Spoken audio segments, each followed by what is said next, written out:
বৈকুণ্ঠৰ শাস্ত্ৰ ইটো বেদান্ত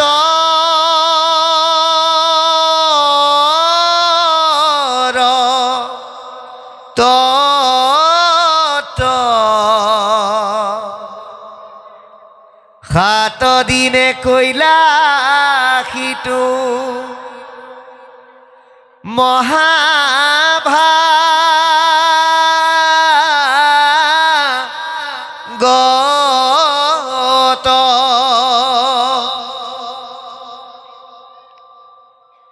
এয়া বৈকুণ্ঠৰ শাস্ত্ৰ বেদান্তৰ সাৰ 7 দিনৰ ভিতৰত কৈ বুজাই এজন ৰজাক কেনেকৈ গতি দিলে বুলি শৌনক প্ৰমুখ্যে ঋষিসকলে সুতক প্ৰশ্ন কৰিছে।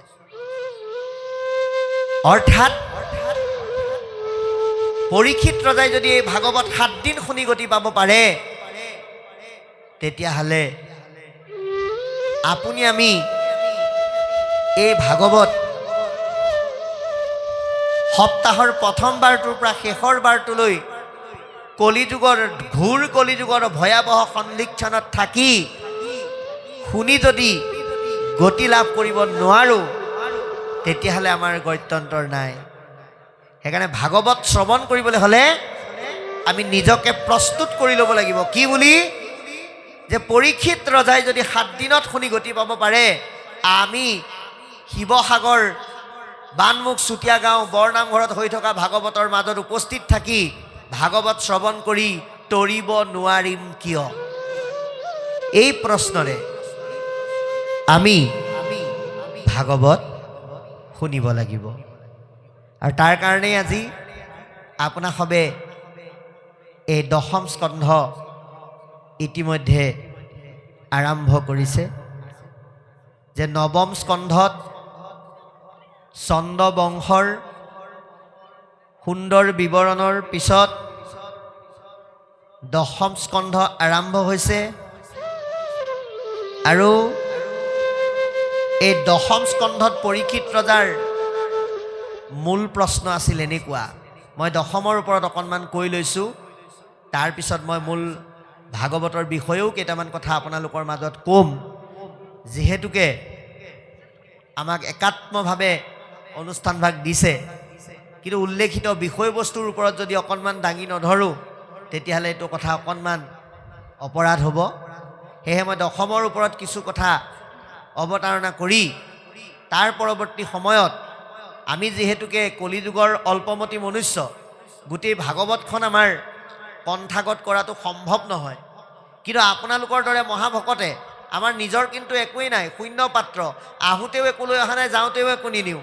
কিন্তু আপোনালোকৰ দৰে মহাভকতে আশীৰ্বাদ দি আমাক ইমানেই কৃপা কৰিছে, যাৰ কাৰণে ভাগৱতৰ 7টিকৈ অধ্যায় আমি কণ্ঠাগত কৰি আপোনালোকৰ লগত অকণমান পঢ়িবৰ কাৰণে প্ৰয়াস কৰিছোঁ। গতিকে তাৰেই এটি বিষয় একাদশ স্কন্ধৰ প্ৰথম অধ্যায়টি আমি আজি অকণমান আপোনালোকৰ মাজত পাঠ কৰাৰ লগতে আলোচনা কৰিম।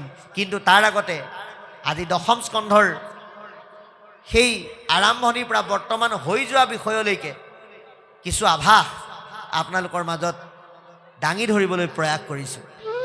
এই 10ম স্কন্ধত আদি দশমত সুন্দৰকৈ লিখকে প্ৰকাশ কৰিবলৈ যত্ন কৰিছে যে কৃষ্ণৰ চৰণৰ বিনে গতি নাই। যিজন কৃষ্ণই গোটেই অৱতাৰ বাদ 10ম স্কন্ধৰ মাধ্যমেৰে গুণ লীলাকে আদি কৰি ভকতৰ লগত তেওঁৰ সম্বন্ধৰ কথা প্ৰকাশ কৰি প্ৰায় 92টা অধ্যায়ৰে গোটেই ভাগৱতৰ দ্বাদশ স্কন্ধৰ ভিতৰতে আটাইতকৈ দীঘলীয়া স্কন্ধ হিচাপে জনমানসত এই 10ম স্কন্ধক চিনাকি কৰি থৈ গৈছে। ভাগৱতৰ মূল স্কন্ধ হৈছে 12টা, অধ্যায় হৈছে 335টা, শব্দ হৈছে 5,96,000 আৰু লক্ষণ হৈছে 10টা। তাৰ ভিতৰত আটাইতকৈ বেছিকৈ অধ্যায় থকা স্কন্ধটোৱে হ'ল 10ম স্কন্ধ। সৰ্বমুঠ 92টা অধ্যায় আছে। গতিকে এই 10ম স্কন্ধত সম্পূৰ্ণ কৃষ্ণ আৰু তেওঁৰ লগত জড়িত দিব্য নাৰী আৰু পুৰুষসকলৰ লীলা ক্ৰিয়া আৰু সম্বন্ধ আৰু বহু অভিশাপ প্ৰাপ্ত জীৱৰ কৃষ্ণৰ স্পৰ্শত হোৱা মুক্তিৰ মাধ্যমেৰে সুন্দৰকৈ কথাখিনি প্ৰকাশ কৰি থৈ গৈছে। য'ত ৰজা পৰীক্ষিতে মাত্ৰ এটাই প্ৰশ্ন কৰিছিল, কি বুলি? এৰা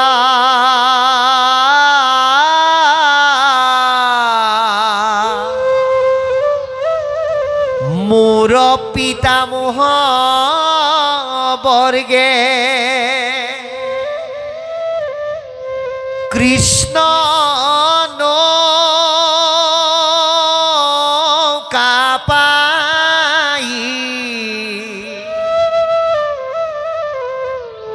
তৰিলা সংসাৰ ইয়াতি গুখোজ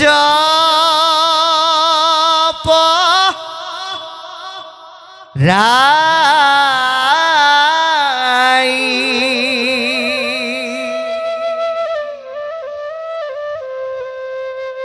হে গুৰুদেৱ, মোৰ পিতৃ পিতামহসকলে এই কৃষ্ণ নামৰ নৌকাত উঠি কেনেকৈনো এই সুন্দৰ সংসাৰ তৰি গ'ল, এই বিষয়ে কওক বুলি প্ৰশ্নৰ অৱতাৰণা কৰিলে। আৰু এই অৱতাৰণাৰ পৰাই কথাখিনি আৰম্ভ হৈছে। কি বুলি আৰম্ভ হৈছে? যে কংস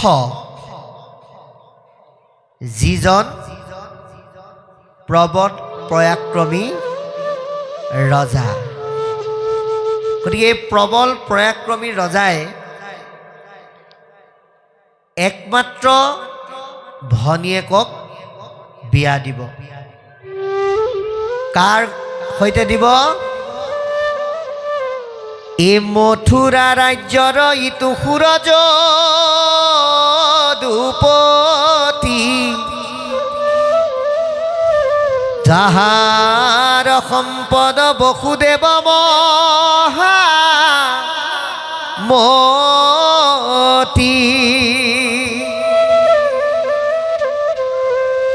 গতিকে সেই সূৰ্যদুপতিৰ সম্বন্ধীয় বংশৰ সুন্দৰ এজন সুঠাম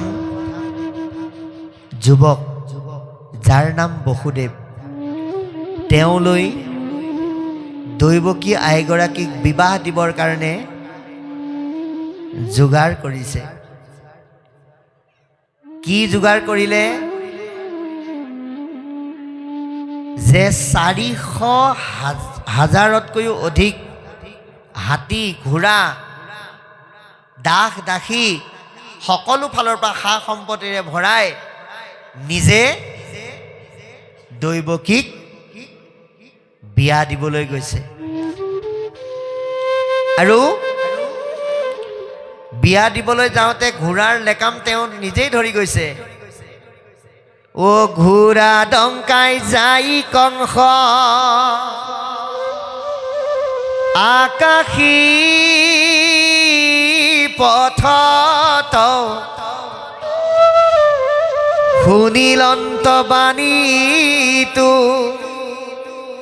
যাহন্তে ৰথত। এ ৰাম যাক লয়া যাৱ কংস, শুনৰে অজ্ঞান, যাহাৰ অষ্টম পুত্ৰে তুৰলৈবে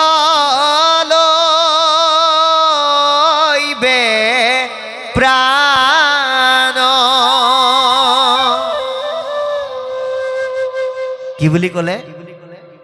কংসৰ চিন্তাবিলাকক বুজিবৰ কাৰণে আজি ভাগৱতে আমাক দশমৰ আৰম্ভণিতে ক'লে যে যদি আপোনাৰ চিন্তাবিলাক যদি কংসমুখী হয়, আপুনি যদি ভাবে বস্তুবিলাক চব মই গোটাইছোঁ, মই কৰিছোঁ, মোৰ দ্বাৰা হৈছে, অহংকাৰে পৰিপূৰ্ণ হৈ থকা সম্পদ কেতিয়াও কৃষ্ণই গ্ৰহণ নকৰে। ইয়াক বুজাবৰ কাৰণেই, কাৰণ কংসই কৈছে মোৰ চিন্তা নাই, মোৰ ঢেৰ বস্তু আছে, গতিকে মই মোৰ একমাত্ৰ ভনীক কোনো অভাৱ দুখ দুৰ্দশাত নপৰাকৈ মই বিয়া দিম নিজে। এই মই আৰু মোৰ অহংকাৰেৰে লেতেৰা হৈ থকা সম্পদবিলাক যে কৃষ্ণই গ্ৰহণ নকৰে, তাক বুজাবৰ কাৰণে বাটতে আকাশী বাণী শুনিলে।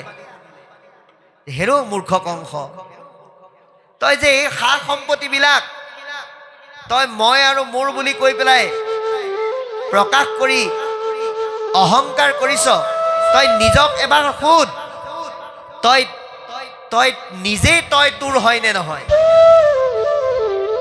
গতিকে যিসকল অকিঞ্চন দুৰাচাৰী, যিসকল মহাপাপী, যিসকলে অহংকাৰত মত্ত হৈ থাকে, তেওঁলোকে আটাইতকৈ ভয় কৰে মৃত্যুলৈ। গতিকে মৃত্যুৰ কথা যেতিয়া আহি যায়, তেতিয়া সেইজন ব্যক্তি যিকোনো পৰ্যায়লৈকে যাব পাৰে।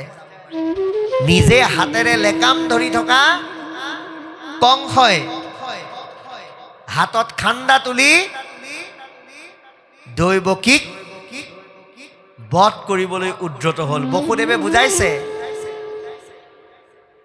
যে তুমি এই ৰাজ্যৰ এজন প্ৰবল পৰাক্ৰমী ৰজা, এজন মহাবীৰ, আজি জগতে তোমাৰ যশস্যা কৰি তোমাৰ গুণ বখানে। কেৱল সন্মুখত মৃত্যু আহিল বুলি এগৰাকী নাৰীক বধ কৰি নিজৰ শৌৰ্য বীৰ্য চিৰদিনৰ কাৰণে কেলে ম্লান কৰা, এই বুলি বুজাইছে।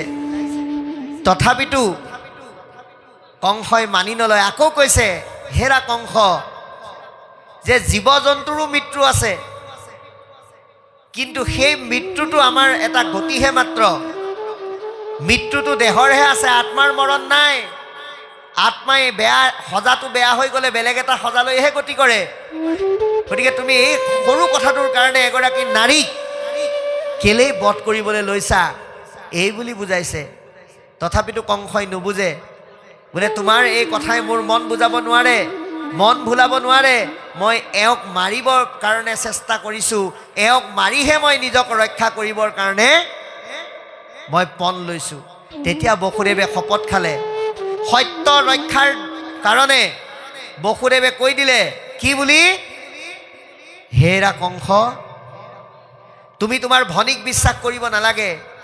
মই বসুদেৱ হিচাপে তোমাক কৈছোঁ, দৈৱকীৰ গৰ্ভত যিমানেই সন্তান জন্ম হ'ব, সকলো সন্তান আনি মই তোমাৰ হাতত গতাম, আৰু তুমি যি ইচ্ছা তাকে কৰিবা।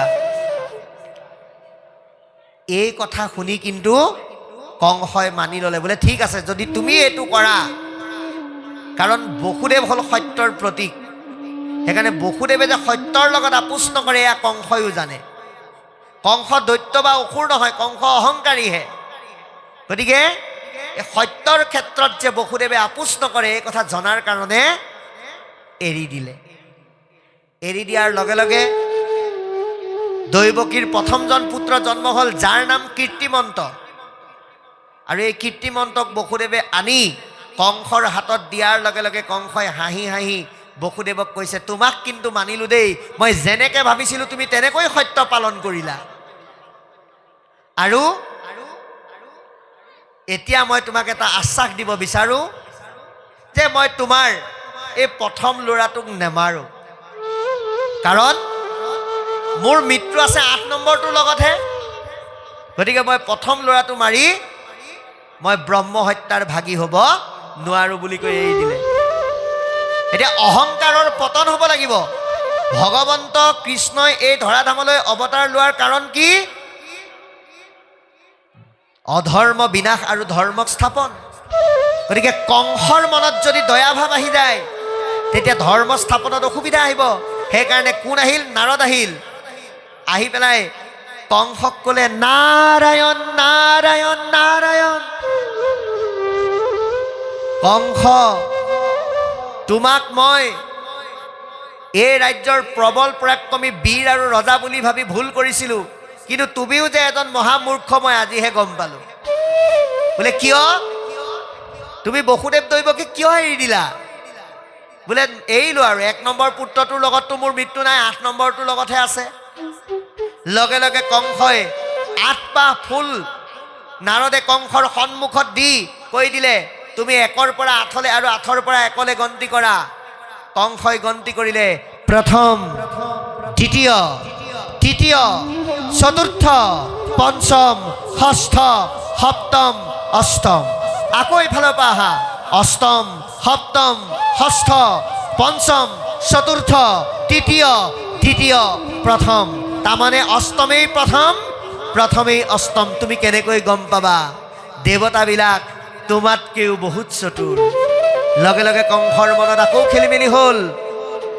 বসুদেৱ দৈৱকীক আনি পোতাশালত বন্দী কৰি দিলে, যাৰ লগে লগে গোটেই কংসৰ কাৰাগাৰ এক সুন্দৰ পৰিৱেশৰে পৰিৱেশিত হৈ গ'ল। ভগৱন্ত কৃষ্ণই চিন্তা কৰিলে যে দৈৱকী তেতিয়া গৰ্ভৱতী, গতিকে প্ৰকাৰন্তে দৈৱকীৰ গৰ্ভ চুৰ কৰি বলুভদ্ৰক নি পেলাই ৰোহিণীৰ গৰ্ভত দিলেগৈ।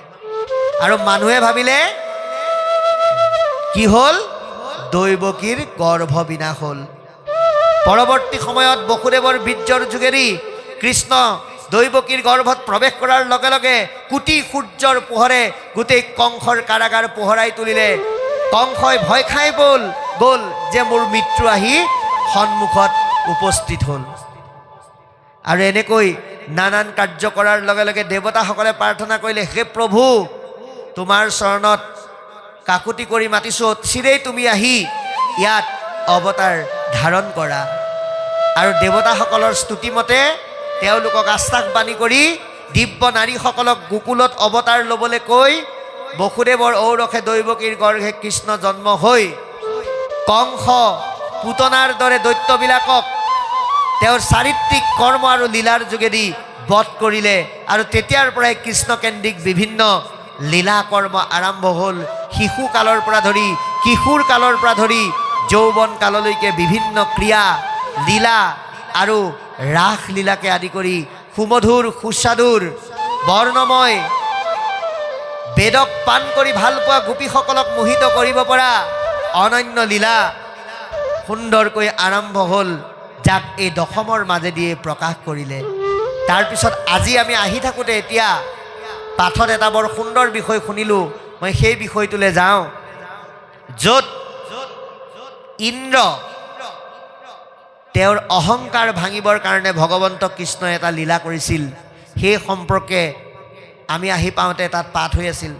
যোৱা কালিৰ পৰা আজিলৈকে দশমৰ বিভিন্ন কাহিনী উপকাহিনীৰ মাধ্যমেৰে কৃষ্ণৰ লীলা আৰু ৰাম অৰ্থাৎ বলুভদ্ৰৰ লীলা, গোপীসকলৰ লীলা বিভিন্ন ধৰণে হৈছে। তাক আমি এঘণ্টা, দুঘণ্টা, 3 ঘণ্টা বা এটা দিনত বৰ্ণনা কৰি শেষ কৰিব নোৱাৰোঁ। যি ভাগৱত অনন্তই 1000 মুখে, ব্ৰহ্মাই 4 মুখে কৈ শেষ কৰিব নোৱাৰিলে, সেই ভাগৱতৰ আটাইতকৈ দীঘলীয়া স্কন্ধ দশম স্কন্ধ। গতিকে ইয়াক ইমান কম সময়ত প্ৰকাশ কৰি শেষ কৰাটো সম্ভৱ নহয়। সেইকাৰণে আমি বৰ্তমান আহি পাওঁতে যিটো অধ্যায় চলি আছিলে তাৰ ওপৰত কিছু কথা আলোচনা কৰিছোঁ। ইন্দ্ৰ আকাশ মাৰ্গেৰে গতি কৰি আছে। আই চাণ্ডালিনীয়ে এটা কেৰাহীত গো মাংস ৰান্ধি আছে আৰু কিবা কিবি পৰিব বুলি কি কৰিছে? নৰৰ লাও খোলাৰে কেৰাহীটো ঢাকি থৈছে। গতিকে কি পৰিব বুলি ঢাকি থৈছে? ইন্দ্ৰ সেই ৰাস্তাৰে গৈ আছে। গতিকে অশৰণীয়া মানুহৰ ধূলি যদি আহাৰত পৰে, সেই আহাৰ পবিত্ৰ হৈ নাথাকিব। এই ভাৱনাৰে ইন্দ্ৰক এটা দৰ্শন দিবৰ কাৰণে ভগৱন্তই এইটো এটা লীলা কৰিছে। ইন্দ্ৰই দূৰৰ পৰাই ঘৃণা কৰিছে, চি এনেই অপবিত্ৰ গো মাংস, তাকে আকৌ ঢাকিছে মানুহৰ লাও খোলাৰে। এই বুলি তাচ্ছিল্য সুলভ ভাষাৰে কিছু কথা ক'বলৈ ধৰিলে। চাণ্ডালিনীয়ে কৈছে যে হয়, তুমি ঠিকেই কৈছা, এইখিনি অপবিত্ৰ, কিন্তু এইখিনিতকৈও অপবিত্ৰ অশৰণীয়া মানুহৰ ভৰিৰ ধূলি। গতিকে গীতাত শৰণ ভাগৱতে ভক্তি প্ৰদান কৰিছে। আমি জীৱৰ ভিতৰত শ্ৰেষ্ঠ মানুহ হিচাপে এটা মাধ্যমত আশ্ৰয় ল'ব লাগিব। আমি আশ্ৰয় লোৱা মাধ্যমটোৱে হ'ল কৃষ্ণ। কৃষ্ণৰ চৰণত আশ্ৰয় নল'লে ভক্তি কেতিয়াও সফল নহয়। সেইকাৰণে দাৰ্শনিক পণ্ডিত, যুগনায়ক, বিশ্ববিশ্ৰুত সাহিত্যিক মাধৱ মহাপুৰুষে অতি সুন্দৰকৈ আমাক ঘোষাৰ মাধ্যমেৰে কৈছে, এ ৰাম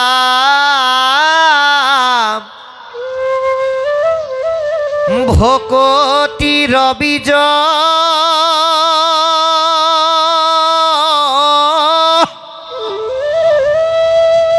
শৰণে নিজ প্ৰেমানন্দ তাৰ ফল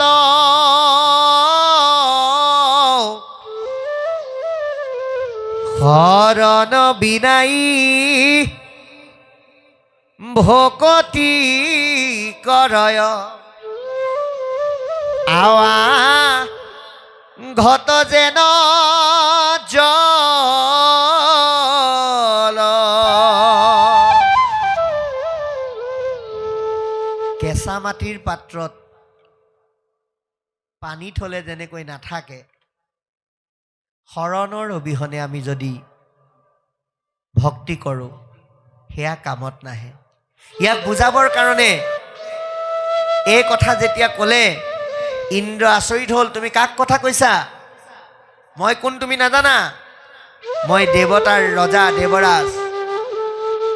চাণ্ডালিনীয়ে কৈছে, বোপা তুমি দেৱৰাজ ইন্দ্ৰই হোৱা বা যোনেই নোহোৱা, তোমাৰ এই চৰিত্ৰ আৰু এই ক্ষমতা কিন্তু ক্ষণস্থায়ী। কিন্তু কৃষ্ণৰ চৰণৰ বৃত্তৰ মাজত যি তুমি সম্পদ লাভ কৰিবা সেয়াহে স্থায়ী, সেয়াহে পৰম সম্পদ। এয়াক লৈ তুমি কিছু সময় বা কিছু দিনৰ কাৰণেহে অহংকাৰ কৰিব পাৰিবা, এয়া কিন্তু ক্ষয় হৈ যাব। এনেকৈ নানান ধৰণে যেতিয়া বুজালে, ইন্দ্ৰই নিজৰ ভুল বুজি পালে। বুজি পাই পৰম সাদৰে আই চাণ্ডালিনীক প্ৰশংসা কৰিলে আৰু তেওঁ নিজৰ জীৱন সেই সৎসংগক লগ পাই পবিত্ৰ হ'ল বুলি অনুধাৱন কৰিলে আৰু উপদেশ বাণীৰ যোগেদি আমাক কৃষ্ণ নামৰ বিনে গতি নাই, কৃষ্ণ নামেই সংসাৰ তৰণৰ শ্ৰেষ্ঠ নৌকা, এই কথা প্ৰকাশ কৰি মহাপুৰুষ গুৰুজনাই কৃষ্ণৰ কিংকৰ ৰূপে আমাক ভাগৱতৰ মাজত ভক্তিৰ তত্ত্বত নিজক একাত্ম কৰি ৰাখিবৰ কাৰণে আমাক পৰামৰ্শ দিলে। গতিকে যোৱাকালিৰ পৰা বৰ্তমানৰ সময়লৈকে হোৱা দশম স্কন্ধৰ এক চমু বিৱৰণ পাঠৰ মাজত আমি আপোনালোকৰ মাজত প্ৰকাশ কৰিলোঁ সাধ্য অনুসাৰে। পদবন্ধে যিহেতুকে আমি যোৱাকালি আৰম্ভণি পৰা নাছিলোঁ, এই মুহূৰ্ততহে আহি পাইছোঁ। গতিকে আটাইকেইটা বিষয়ৰ লগত এতিয়া হৈ থকা পাঠটো অকণমান আপোনালোকক ফহিয়াই নক'লেও ক্ষুদ্ৰ জ্ঞানেৰে স্পৰ্শ কৰি মাত্ৰ ক'বলৈ যত্ন কৰিলোঁ। এতিয়া আমি গোটেই মহাভাগৱত শাস্ত্ৰখনৰ পৰম তত্ত্বৰ ওপৰত কেইটামান কথা ক'ম, এটা অধ্যায়ৰ ওপৰত মাধ্যম কৰি। সেই অধ্যায়টোৱে হৈছে একাদশ স্কন্ধ মহাভাগৱত ধৰ্ম। অকণমান পাঠ কৰি লৈছোঁ। এৰা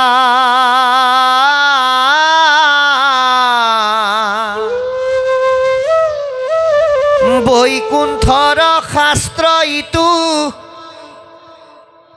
মহাভাগৱত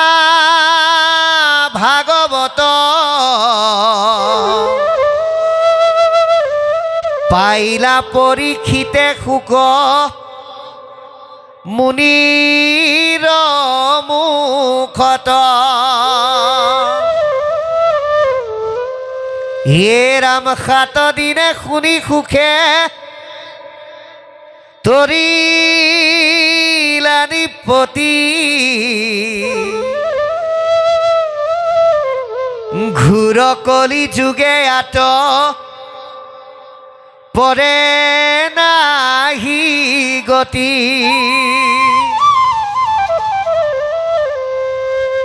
এ ৰাম শুকনি গদতি শুনি উক পৰীক্ষিত বসুদেৱ নাৰদ সংবাদ বিপৰীত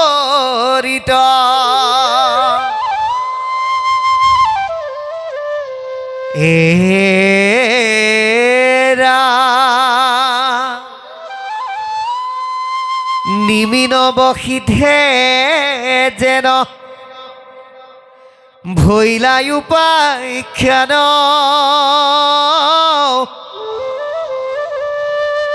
কহু খাব শেষ ৰাজা হুয়ু সাৱধান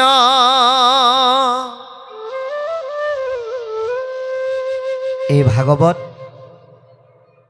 বৈকুণ্ঠৰ শাস্ত্ৰ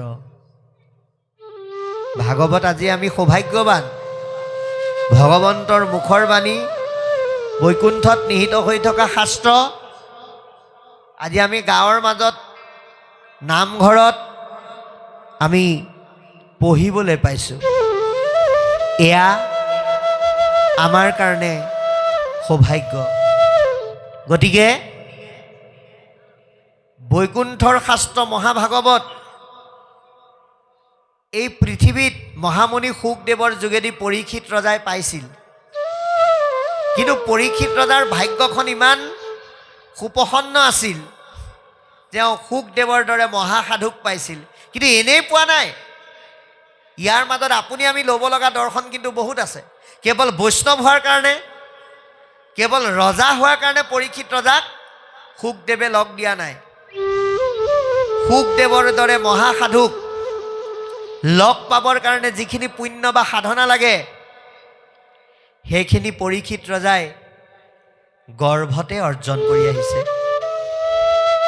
কেতিয়া যেতিয়া উত্তৰাৰ গৰ্ভত পৰীক্ষিত আছিল পাণ্ডৱৰ লগত পুতক তুলিবৰ কাৰণে অশ্বস্থমাই 5 পাত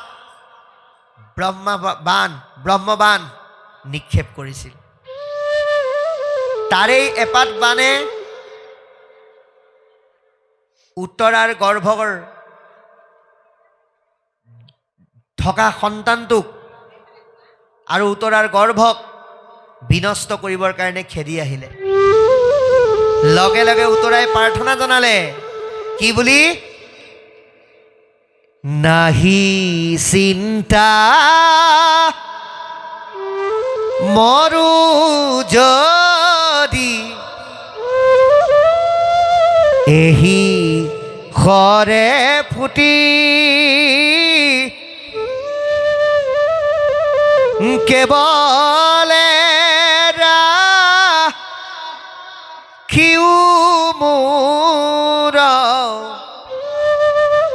ইটো গৰ্ভ গুটি মই যদি এই অশ্বস্থমাৰ অস্ত্ৰত মোৰ প্ৰাণ হেৰুৱাব লগা হয় তেনেহ'লে মোৰ ক'ব লগা একো নাই কিন্তু মোৰ এই গৰ্ভত থকাটো প্ৰভু তুমি ৰক্ষা কৰা বুলি ঈশ্বৰৰ চৰণত আশ্ৰয় ল'লে আৰু ভগৱন্তই সদায় কাক ৰক্ষা কৰে তেওঁত আশ্ৰয় লোৱা ভকতজনক তেওঁ সদায় ৰক্ষা কৰে তেওঁ ভকতৰ পাছে পাছে ফুৰো বুলি কৈছে যেতিয়া উত্তৰাই আশ্ৰয় ল'লে তেওঁ নিজেই এক অনন্য শক্তিৰূপে আহি উত্তৰাৰ গৰ্ভত প্ৰৱেশ কৰি মৃতপ্ৰায় হৈ থকা পৰীক্ষিতক অমৃত দৃষ্টিৰে দৰ্শন দিলে আৰু এই অমৃত দৃষ্টিৰ দৰ্শনত সেই চিকমিকাই থকা পোহৰ পৰীক্ষিতে দেখা পায় গৰ্ভতে তেওঁ উচপ খাই উঠিল গৰ্ভতে কৃষ্ণৰ অমৃতময় দৃষ্টিৰ পৰীক্ষাৰ সন্মুখীন হোৱাৰ কাৰণে তেওঁৰ নাম পৰীক্ষিত গৰ্ভতে ভগৱন্তই তেওঁক দৰ্শন দিয়াৰ কাৰণে তেওঁৰ আন এটা নাম বিষ্ণুৰাজ গতিকে এই পুণ্যৰ কাৰণে শুকদেৱৰ দৰে মহাভকতক তেওঁ লগ পালে এতিয়া আমাৰ বৰ্তমান আইসকলে কয় যে পৰীক্ষিত ৰজা কপিল ধ্ৰুৱৰ দৰে সন্তানসকলটো এই ধৰালৈ নামি আহি ভাগৱতৰ মাধ্যমেৰে গুণ গৰিমা প্ৰকাশ কৰি আমাৰ হৃদয় চহকী কৰিব পৰা কৰি থৈ গৈছে। কিন্তু আজিৰ প্ৰেক্ষাপটত আমাৰ সন্তানবিলাক তেনেকুৱা নহয় কিয় বুলি আমাৰ বহুতে কোৱা দেখিবলৈ পোৱা যায়। নিশ্চিতভাৱে আপুনি আমিও চেষ্টা কৰিলে আমাৰ এই ধৰালৈ পৰীক্ষিতৰ দৰে, প্ৰহ্লাদৰ দৰে, ধ্ৰুৱৰ দৰে, কপিলৰ দৰে সন্তান নমাই আনিব পাৰিম। তাৰ কাৰণে উতৰাই যেনেকৈ প্ৰতিটো ক্ষণতে কৃষ্ণক বিচাৰিছিল, আপুনিও ভগৱন্তৰ চিন্তনৰ ঊৰ্ধ্বমুখী চিন্তাক সন্মান জনাই সন্তান গৰ্ভত থকাৰ সময়ত ঈশ্বৰৰ বাহিৰে বেলেগ চিন্তা কেতিয়াও কৰিব নালাগে। এতিয়া আমাৰ বহুতে সন্তান জন্ম হোৱাৰ পিছত 5 মহীয়া, 6 মহীয়া, 7 মহীয়া ল'ৰাটোৰ হাতত যেতিয়া এণ্ড্ৰইড মোবাইলটো দি দিয়ে, সি পিটিকি পিটিকি কিবা কিবি উলিয়াই দিয়ে আৰু মাকে কয় আমাৰ ল'ৰাটো বৰ চোকা হ'ব দেই। বোলে কিয়? 7 মাহ বয়সতে মোবাইলটো টিপি পেলাই য'ত যি উলিয়াব লাগে চব উলিয়াই দিয়ে। এইটো কিয় হয় জানে? গৰ্ভতে আইগৰাকীয়ে পঢ়িব লাগিছিল হাত পুথি হিচাপে ঘোষা, শুনিব লাগিছিল ভাগৱত, গাব লাগিছিল নাম, কিন্তু কি কৰে? মোবাইলটো লৈ পেলাই বোলে য'তে ত'তে ৰিলছ বনাই থাকে। তাৰ প্ৰভাৱটো পৰেগৈ। সেইকাৰণে আমি গৰ্ভ অৱস্থাৰ পৰাই এইসমূহ আমি গ্ৰহণ কৰিব লাগে। সেইকাৰণে 3য় স্কন্ধ ভাগৱতত কপিল প্ৰভুৱে মাকক কৈছে যে হেয়াই জীৱবিলাকে চূড়ান্ত জ্বালা আৰু যান্ত্ৰণা কেতিয়া পাই জানা? সেই গৰ্ভৰ সৰু কোঠাটোত লৰচৰ কৰোঁতে যেতিয়া কষ্ট হয় তেতিয়া যথেষ্ট কষ্ট অনুভৱ কৰে। তাতে গৰ্ভৱতী আইগৰাকীয়ে যদি যি বস্তু মন যায় তাকে যদি খাই দিয়ে তেতিয়াতো আৰু অসুবিধা। অতি জ্বলা, অতি টেঙা, অতিমাত্ৰা যিকোনো বস্তু সেই আইগৰাকীৰ কাৰণে বিপদজনক। কিন্তু আমাৰ সমাজত এটা প্ৰবাদ আছে, বোলে যি মন যায় বোলে তাকে খাবলৈ দিব লাগে। সেইকাৰণে জ্বলা টেঙা এফালৰ পৰা মাৰি দিয়াৰ লগে লগে গৰ্ভতে শিশুটোৱে ভগৱন্তক প্ৰাৰ্থনা কৰি কষ্ট পায়, স্তুতি কৰে। কি বুলি কৈছে? এৰাম জ্বলা টেঙা লোন খাৰয়া দি কৰি মাৱে খাই যত যত তাৰ ৰস গয়া শৰীৰত পৰে মূৰ্ছা যাই হিমত।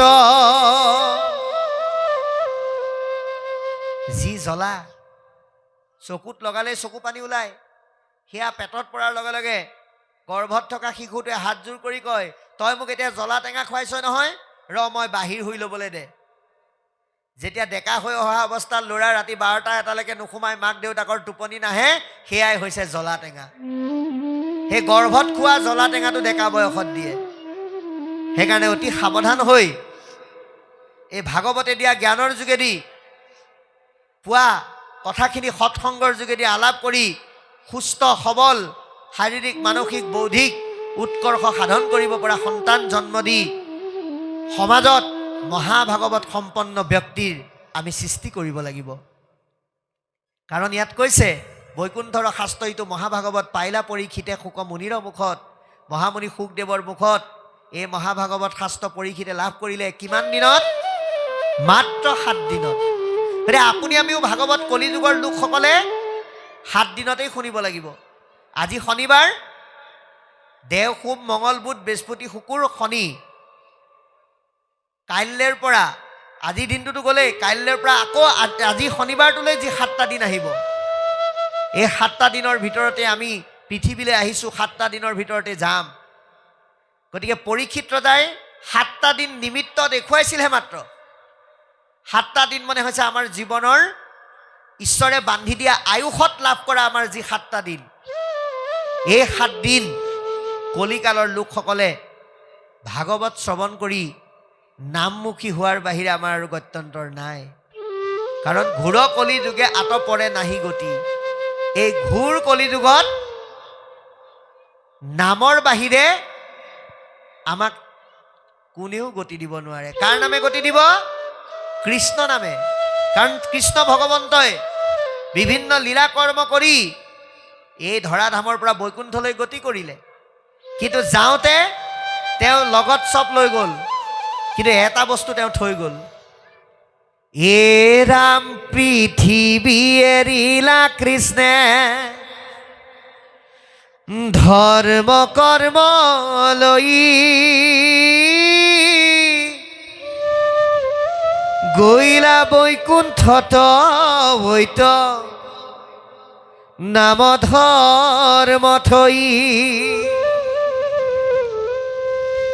ভগৱন্ত কৃষ্ণই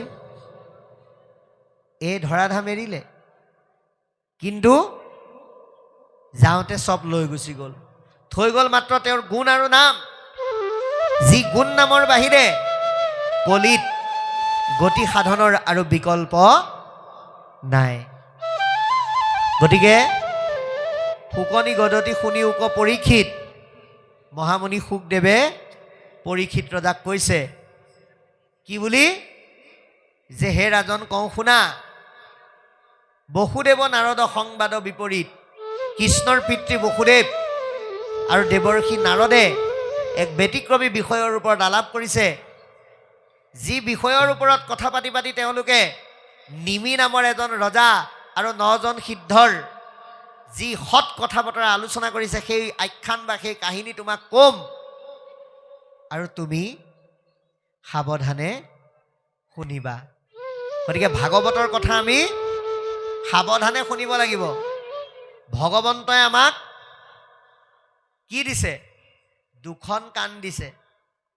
এতিয়া আমি কিন্তু ভগৱন্তৰ পৰা পাওঁতে ঠিকেই পালোঁ, কিন্তু ভাবোঁতে আমাৰ গণ্ডগোল হ'ল। আমি ভাবি ল'লোঁ দুখন কাণ দিছে যেতিয়া লাহে লাহে শুনিলেও হ'ব, এখন মুখ দিছে যেতিয়া পাওঁতেই খাই লওঁ। আচলতে সেইটো নহয়। দুখন কাণ দিছে যিমান পাৰি কৃষ্ণৰ ৰস হৃদয়লৈ ভৰাবৰ কাৰণে। সেইকাৰণে একচিতে একমনে সুদৃঢ় বিশ্বাসে সাৱধানে আমি ভগৱন্তৰ কথা শুনিব লাগে। কাৰণ জীৱনৰ নিশ্চয়তা নাই।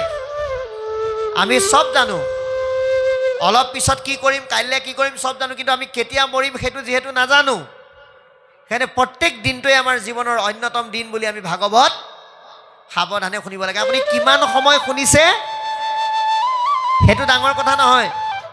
কোনোবা এজন ব্যক্তিয়ে যদি আজি 12 বজাতে ভাগৱতলৈ আহিল, আহি পেলাই ভাবিছে যে আজি 12টা বজাৰ পৰা আমি ভাগৱত শুনিম, একে ৰাতি 10 বজাতহে ঘৰলৈ যাম, এই বুলি যদি 12টা বজাত আহি বহিছে, বহি ভাগৱত শুনি আছে, কিন্তু ঘড়ীটো চাই পেলাই দেখিলে কেইটা বাজিল, বোলে 5টা বাজিল, বোলে শুনিম বুলি ভাবিলোঁ হয়, কিন্তু দেখোন একেখিনি কথাকে শুনি শুনি আমনিও লাগিছে, এতিয়া ভগৱানক থাকিম বুলি ক'লোঁ যেতিয়া থাকিবই লাগিব, এই বুলি যদি মনটোক কৰবালৈ নি ভাগৱতৰ মাজতে থাকি অন্য কথা পাতি থাকে, তেতিয়াহ'লে কিন্তু 12টাৰ পৰা 10টা নালাগে 12টালৈকে বহিলেও কামত নাহে। কিন্তু কোনোবা এজন ব্যক্তি যেনিবা আজি ভাগৱত আমি আৰম্ভ কৰাৰ সময়ত আহি উপস্থিত হৈছে, মানে আমি আজি আপোনালোকৰ ইয়াত ভাগৱত আৰম্ভ কৰিছিলোঁ ঠিক 7:11 পৰা।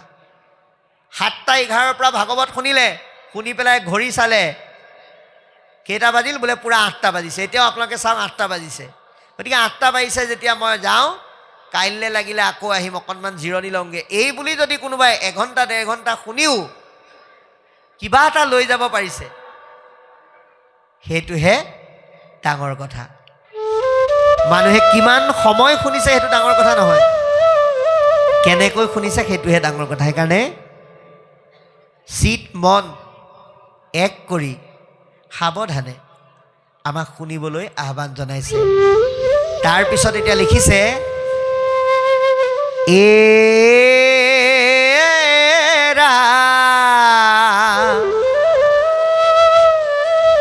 বাৰে বাৰে নাৰদক পথান্ত ধবে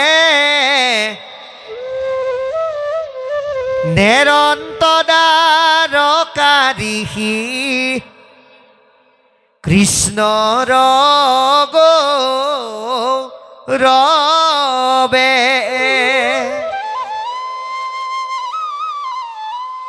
জীৱন্তে মুকুটতে হো জানিবা খাই খাত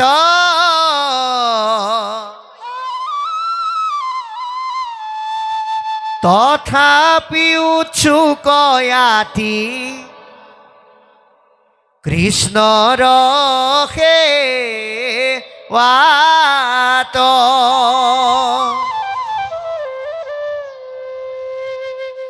মুকুতি সুখকো কৰি ভকতি সেবৰ নভজে কৃষ্ণ কলুক কিনু কৰ্ম জৰ বাক্য কৰ্ণ মন মুখ আছই মানে যাৰ কৃষ্ণ ভকতিত সম স্তৰে অধিকাৰ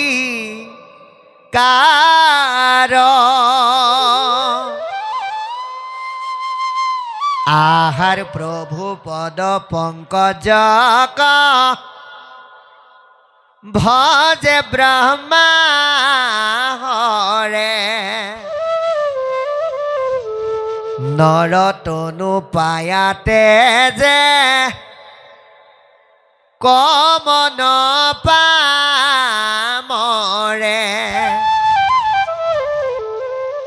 একোকালে মনুষ্যে মৃত্যুৰ নেৰাই হাত তথাপি ন ভোজি মৰে কৰি আত্মঘাত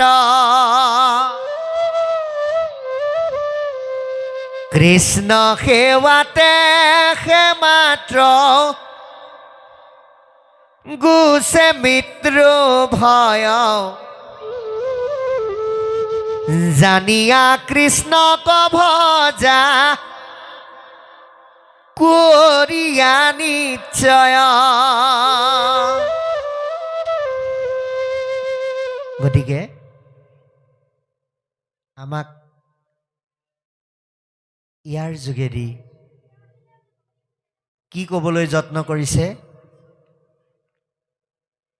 যে বাৰে বাৰে নাৰদক পথান্ত মাধৱে আপুনি নিজক প্ৰশ্ন কৰক খুদ ভগৱন্তই নিজেই নাৰদক কৈছে হে নাৰদ তুমি অকণমান বসুদেৱকে আদি কৰি সকলোৰে খবৰ এটা লৈ আহাগে যোৱা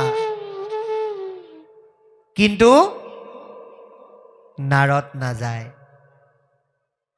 অকণমান আঁতৰি গ'লেই জানছা কৃষ্ণ সেৱাৰ ৰসৰ পৰা বঞ্চিত হ'ব এই বুলি ভাবি যাব বিচৰা নাই এতিয়া আপোনাৰ আমাৰ আৰু নাৰদৰ মাজত পাৰ্থক্য আছে নেকি কিবা আমি চাব লাগিব আপোনাৰ আমাৰ আৰু নাৰদৰ মাজত পাৰ্থক্য এইটোৱেই যে কৃষ্ণক লগ পায়ো নাৰদে যাবলৈ ইচ্ছা প্ৰকাশ কৰা নাই কিন্তু আপুনি আমি ভাগৱতৰ যোগেদি নাম তত্ত্বৰ দ্বাৰা কৃষ্ণক লগ পাবৰ কাৰণে আমাক নিমন্ত্ৰণ কৰিলেও আমাৰ যাবলৈ কিন্তু সময় নাই আপোনালোকৰ কথা কোৱা নাই দেই আমাৰ নিজৰ কথা কৈছোঁ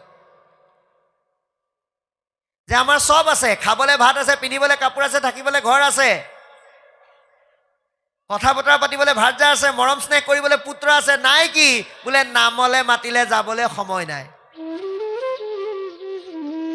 এই সময় নাথাকিলে আৰু বিষয়ে বান্ধি ৰাখিলে আমাৰ জীৱনত আপুনি আমি নেদেখাকে পিছফালে তিনডাল নেগুৰ লাগি থাকে দেই যাৰ সময় নাথাকে মই আপোনালোকক সেই নেগুৰ কেইডাল বা পঘা কেইডাল আজি চিনাকি কৰি দিম যাৰ সময় নাথাকে কৰ্মময় জীৱনৰ মাজত ঈশ্বৰৰ ওচৰলৈ আহিবলৈ যাৰ সময় নাই তেওঁলোকে কেইটামান শব্দ ব্যৱহাৰ কৰে কি বুলি হেতেন ছিলে যদি আৰু কিন্তু আৰু দুখন হাত থকাৰ পিছতো আকৌ এখন হাত নিজে সৃষ্টি কৰি উলিয়াই লয় বোলে সোঁ হাতখনো আছে বাওঁ হাতখনো আছে আকৌ এখন হাত সৃষ্টি কৰি লয় উজু হাত যাৰ কাৰণে আপুনি যদি সোধে বোলে পাথলে মাতিছেনে বোলে মাতিছিলে মতাটো যাব পৰা হেতেন আৰম্ভ কৰি দিলে আৰু ভালেই আছিল হেতেনটো তাত লাগি গ'ল আকৌ এজনক সুধিলো বোলে আপোনাক পাথলে মাতিছেনে নাই বোলে মতাটো মাতিছিলে কিন্তু এই তাত কিন্তুটো লাগি যায় তাৰপিছত আকৌ বোলে বা পাথলে যাবনে নাই বোলে যাবতো লাগিছিলেই এই যে ছিলে লাগি যায় তাৰপিছত যদিটো লাগি যায় কেনেকে বোলে বা পাথলে মাতিছে নাই বোলে মতাটো মাতিছে মই আজি নাযাওঁ কাইলৈ যাম বোলে কেলে বোলে মই যাম হয় আকৌ আজি যদি আমুকো আহি যায় পাথৰ কাৰণে তেতিয়াহ'লে মইতো বহিবলৈ নাপাম গতিকে সেই যদিটোৰ কাৰণে বহুত নাহে গতিকে আমি এই বস্তুকেইটা এই পঘাকেইডাল দূৰত থৈ ভাগৱতে আৰু গুৰুৱে যিহেতুকে শ্ৰৱণ ভক্তি শ্ৰেষ্ঠ বুলি কৈছে সেইকাৰণে আমি ভাগৱতলৈ অহা মানে কৃষ্ণৰ ওচৰলৈ অহা বুলি ভাবি ইয়াত অংশগ্ৰহণ কৰিবলৈ আমি যত্নবান হ'ব লাগে যিটো নাৰদে কৰিছে গতিকে জীৱন্তে মুকুটতে জানিবা সাক্ষাৎ আমি মুক্তি মানে কি বুলি ভাবোঁ মৰা মনেই মুক্তি বুলি ভাবোঁ সেইকাৰণে আমি মুক্তি পাবৰ কাৰণে মৰাৰ আগতো প্ৰাৰ্থনা কৰোঁ মৰাৰ পিছতো প্ৰাৰ্থনা কৰোঁ কোনোবা এজন ব্যক্তি যদি বেমাৰ হৈ থাকে তেওঁৰ ওচৰত গৈ শাস্ত্ৰগীতা দশম ৰত্নাৱলী পাঠ কৰি ভগৱানক প্ৰাৰ্থনা জনাম প্ৰভু এওঁক মুক্তি দিয়া ভগৱন্তই যদি ভাবিছিলে এওঁক জীয়াই থাকোঁতে মুক্তি দিওঁ বুলি এই জীৱৰ প্ৰাৰ্থনা কোবতে লৰালৰিকে মাৰি পেলাই লৈ গুচি যাব লগা হয় মানুহ মৰা মনেই মুক্তি নহয় কিন্তু জীৱন্ত অৱস্থাটো মুক্ত হ'ব পাৰে কেনেকৈ এৰা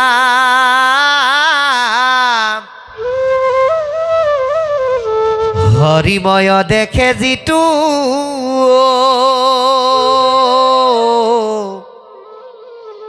সমস্ত জগত জীৱন্তে মুকুত সিটো অচিৰ কালত আমি যদি গছ লতা তৰু তৃণ পশু পক্ষী কীট পতংগ সকলোকে যদি ঈশ্বৰময় দৃষ্টিৰে চাব পাৰোঁ তেতিয়াহ'লে আমি মুক্তি পাবৰ কাৰণে মৰাৰ সময়লৈ বাট চাব নালাগে সেইকাৰণে কৈছে যে আমি জীৱন্ত অৱস্থাত মুক্ত হ'বলৈ হ'লে সমস্ত জীৱক আমি ঈশ্বৰ সদৃশ ভাবিবৰ কাৰণে যত্ন কৰিব লাগিব গতিকে কৈছে কি বুলি যে ভগৱন্তই আমাক কি দিয়া নাই বাক্য কৰ্ণ মনমুখত আছে মানে যাৰ কৃষ্ণ ভকতিত সমস্তৰে অধিকাৰ ভগৱন্তই আমাক কথা ক'বলৈ বাক্য দিছে সেইকাৰণে বাক্যবিলাক সদায় ঈশ্বৰৰ নামযুক্ত হ'ব লাগে ভাগৱতৰ প্ৰথম স্কন্ধত কৈছে যিটো বাক্যে নাই নামক কৃষ্ণৰ চৰিত্ৰ উচিষ্ট কৰ্তটো কৰি শিশি অপবিত্ৰ বুলি কৈছে লেতেৰা গাততকৈও অপবিত্ৰ যাৰ মুখত ঈশ্বৰৰ নাম নাই সেইকাৰণে উদ্ধৱে ভগৱন্তক সাক্ষাতে লগ পোৱাৰ পিছতো তেওঁ কি কৰিছিল এৰা শয়নে সপোনে স্নানে গুই পস্থানে সদা সেৱা কৰোঁ আমি তোমাকনে দেখি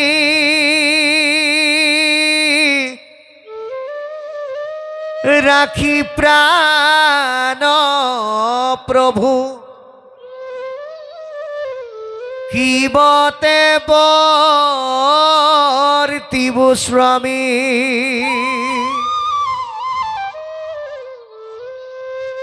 গতিকে খাওঁতে শুওঁতে উঠোঁতে বহোঁতে সকলো সময়তে ঈশ্বৰৰ নাম উদ্ধৱে লৈ আছিল। গতিকে আমাক বাক্য নামৰ বস্তুটো যেতিয়া অন্য জীৱতকৈ বেছিকৈ দিছে, ইয়াক সকলো সময়তে প্ৰয়োগ কৰি ঈশ্বৰৰ চিন্তা কৰি প্ৰতিটো কৰ্ম কৰিব লাগে। আপুনি ভয় খাব নালাগে, মোৰতো ঘোষা এভাগো মুখস্থ নাই, মই কেনেকৈ গাম। কোনোবা এগৰাকী আয়ে বাথৰুমত কাপোৰ ধুই আছে, গাই থাকক। হে আকাশে ৰাম সৰগত জিলিকে ইন্দ্ৰৰম ৰাৱতী আকাশ জিলিকে জু মত্যতে জিলিকে কুসুম্বৰৰ পুত্ৰ শ্ৰীমন্ত শংকৰৰ গু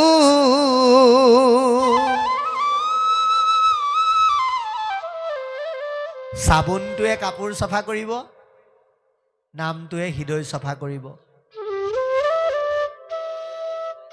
আৰু কোনোবা এজন মানুহে বাৰীত কাম কৰি আছে, তেওঁ গাই থাকক।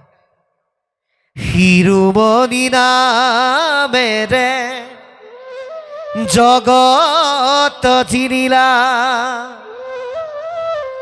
শাস্ত্ৰ বাক্য তত্ত্বৱাদী ভকত উদ্ধাৰিলা 14 শাস্ত্ৰৰ সাৰণী দিলা জাতিক মা লগাই দিলা ভকতক অমৃতৰে দান।